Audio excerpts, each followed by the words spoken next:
Namaste and welcome to another great day at the Mike and Connor Homestead.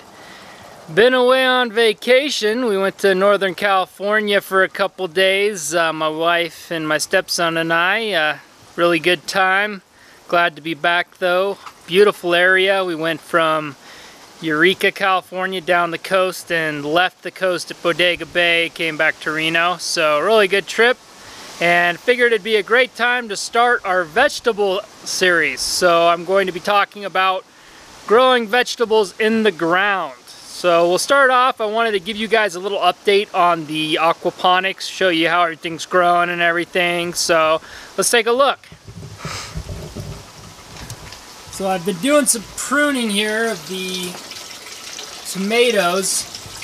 They went a little out of control again. I have to prune them about once a week so that I can walk in and get in there and look at everything. So you can see the couple tomatoes starting to turn red. And then the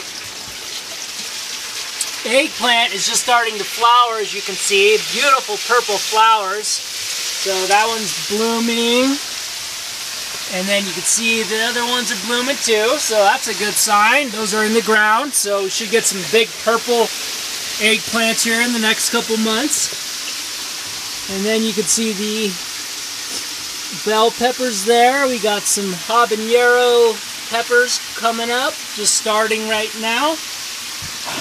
And then I've got my first purple Cherokee tomatoes. There's two of them there. I don't know if you can see them very well, but those will turn out to be purple. And then these are our cucumbers, which went a little out of control, but they're still within me being able to walk around the greenhouse. So you can see they all have started latticing up.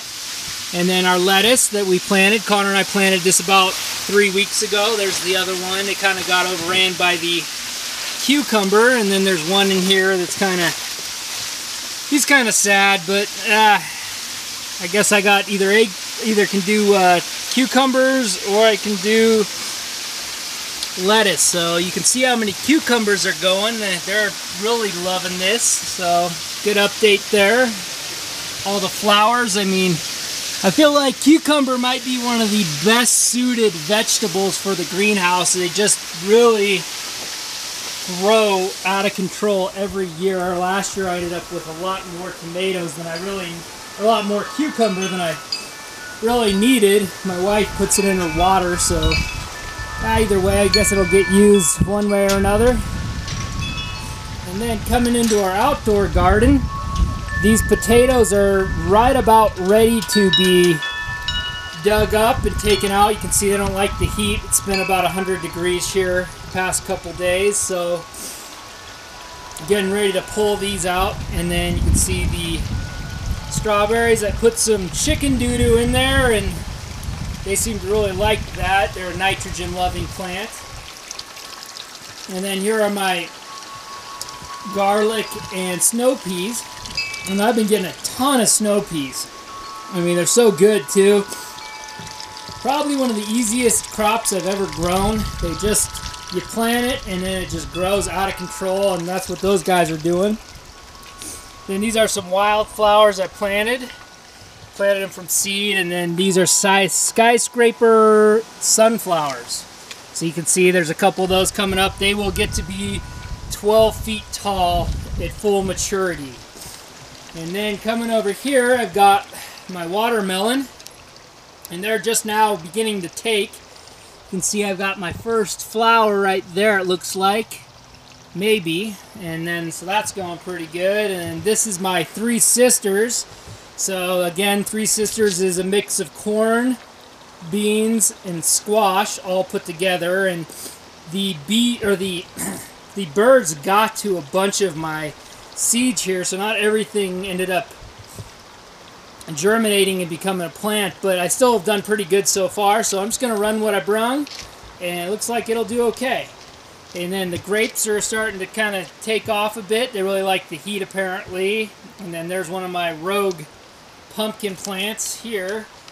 He's not doing as well as the others, but he's still going. You can see I've got a white pumpkin. This one will produce white pumpkins, I think, because the seeds that I threw in the compost pile were white. And then my blueberry bush. And then here is another rogue pumpkin. And this guy, you can see those are all male flowers, and I'll show you the difference between a male and a female flower. The male flowers end up being a thing that creates the pumpkins for the females, and there you can see my first pumpkin in this patch that's starting to grow. Well, actually there's two of them. I can see another one back there, but anyways, this guy's doing really well. And then I'm going to take you over here and try and show you a female flower. These are all male flowers again, you can see, and I'll point out a female flower. So what happens is the bees come in, and if you don't have bees, a good way to guarantee that you're going to actually get pumpkins is to take a Q-tip or like a small brush and go up to a male flower, and then just press in the center of the flower with some pollen, and then you're going to put it on a female flower, which would be this one right here. You can see it's got the ball on the back and then the flowers on the top. So it'll just assure you that you're going to get fruit. Here's some more white pumpkins right there. And then there's a big one in here. If you can look in, see that guy right there, he's already really taken off. I think I'm going to end up with a pretty good year for pumpkins. So if you're doing pumpkins without bees, make sure that you artificially pollinate. It's really important to guarantee that you get a crop. I put that as a very high priority for those of you who are getting a lot of flowers. You probably are right now, and just to make sure you get a good crop, make sure that you do some pollinating there. That's why I got the bees. I was tired of doing the Q-tip pollination, so the bees are doing the work for me.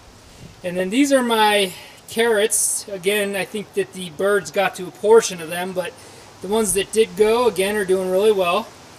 And then this is my lettuce. I just cut it back yesterday. I got a ton of lettuce off of it, and all that stuff should grow back again, like you can see in the one in the far end.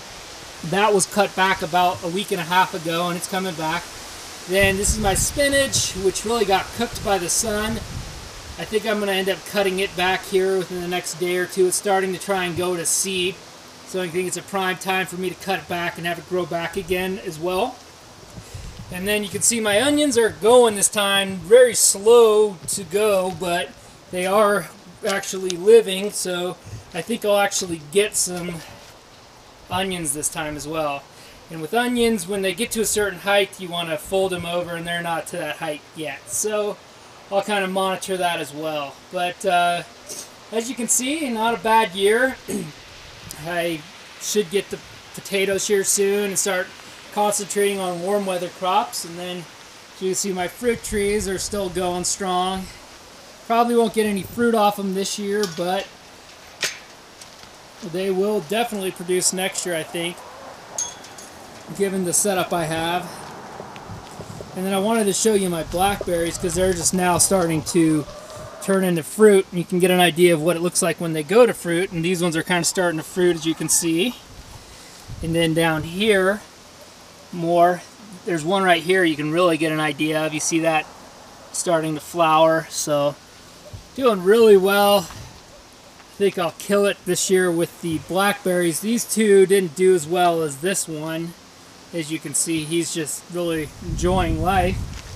So with that, I want to say, as always, mahalo for watching. My shout out tonight is going to go to Sustainable Life, another YouTube subscribed video maker. He has commented on a lot of my videos. He's really enjoying what I'm doing, and Sustainable Life, I appreciate all the praise in the comments, and as always, if anyone else likes me, make sure you give me the thumbs up and subscribe. And with that, I hope you all have a great evening.